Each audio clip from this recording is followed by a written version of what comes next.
الحمد لله الذي أقامنا وسقانا وجعلنا من المسلمين وأصلي وأسلم على سيد المرسلين محمد وعلى آله وصحبه أجمعين أما بعد بزم علم کی سرپرست عالی مقام، آج میں اس باوقار مجلس میں ایسی ذات مقدس سے متعلق گفتگو کرنے جا رہی ہوں جس کا وجود ہمارے لیے رحمت ہے اور وہ ہستی ہے ماں۔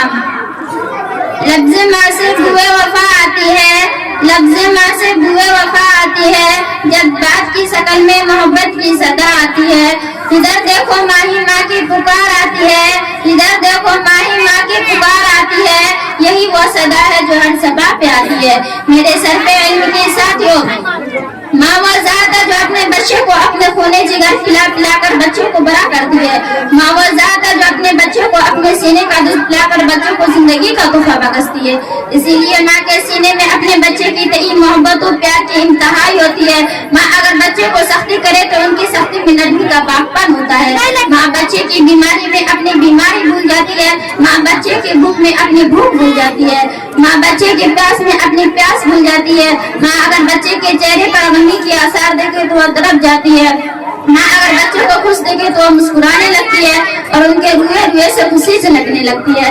کاروان علم کے ساتھیوں، ماں کے مقدس ذات کو دانشورانہ عقیدت پیش کیے بغیر رہ نہ سکے۔ آئے سنتے ہیں پیغمبر اسلام حضرت محمد مصطفیٰ صلی اللہ علیہ وسلم نے فرمایا، ماں کے قدموں کے نیچے جنت ہے۔ تاریخ ہند کے نام اور متعلق بستر بادشاہ اورنگزیب رحمۃ اللہ علیہ نے فرمایا، مجھے ماں کے بغیر گھر کا بستر لگتا ہے۔ انگریزی شاعر شیکسپیئر نے کہا، بچوں کے لیے سب سے اچھی جگہ ماں کی گود ہے۔ نادرشاہ نے کہا، مجھے ماں اور خود میں کوئی فرق نظر نہیں آتا۔ ماں کی محبت وہ گہرا سمندر ہے جن کی گہرائیوں کا کوئی اندازہ نہیں۔ ماں کی محبت وہ ہمالیہ پہاڑ ہے جن کی بلندیوں کو آج تک کوئی چھو نہ سکا۔ ماں کی محبت وہ گلشن ہے جس پر کبھی دورے خزاں کا اثر نہیں۔ ماں کی محبت میں وہ مٹھاس ہے جس کا دنیا میں کوئی مثال نہیں۔ ماں کی محبت کی گرمی سورج کی گرمی کو شرما دے، ماں کی محبت کی ٹھنڈک چاند کی ٹھنڈک کو شرما دے۔ آؤ آج سے ماں کو سر کا تاج بنائے، آؤ آج سے ماں کو دل کا تارا بنائے، آؤ آج سے ماں کو آنکھ کا نور بنائے۔ اے میری ماں، سدا تیری محبت میرے دل میں اور میرے روئے میں بسی رہے۔